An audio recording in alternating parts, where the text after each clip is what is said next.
మా ఆశ్రమాన్ని చూశారు, మా గుడిని చూశారు, మా భక్తులను చూశారు. ఇంకా మీ యొక్క డెవలప్మెంట్ ఈ గుడిని ఎట్లా డెవలప్ చేస్తారు మీరు కూడా కొంచెం ఆలోచన చేసి దాంట్లో పెట్టాలని నేను మనస్ఫూర్తిగా గురుస్వామిగా కోరుతున్నా. మేము మా స్వాములంతా కూడా చాలా సిస్టమేటిక్గా క్రమశిక్షణగా ఉంటారని నేను తప్పకుండా మీకు నేను ఆ మాట ఇస్తున్నా. ఉన్నారు కూడా ఇప్పటిదాకా కూడా మరి కూడా రాజగోపాల్ రెడ్డి గారితో మీకు అనుబంధం ఉండొచ్చు. ఆల్రెడీ పోయిన సంవత్సరం రాజగోపాల్ రెడ్డి గారి దగ్గరికి నేను వెళ్ళినా, చెప్పిన మంచివాడు ఆయన కూడా. పేరు కాంగ్రెస్ పార్టీ కావచ్చు కానీ లోపల హిందుత్వ భావాలు నేను పక్కా చెప్తాను. ఎందుకంటే నేను నా పక్కనే కూర్చున్నా, నా వీడియో కూడా మీకు చూపిస్తాను. చెప్పిన కూడా ఎవరిని వదలవద్దు.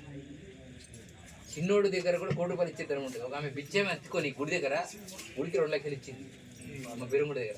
ఇస్తారని ఏమనుకోని ఆమె రోజు అడుకుంటుంది. ఇస్తారు అనుకున్నారా?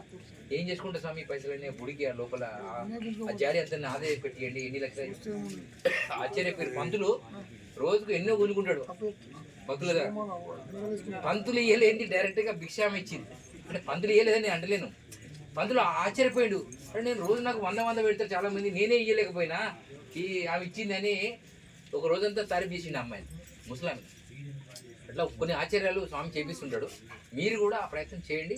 ఎవరిని వదలొద్దంటున్నా. హిందువులు అనేవాడిని ప్రతి వారిని ఇట్లా అడగండి.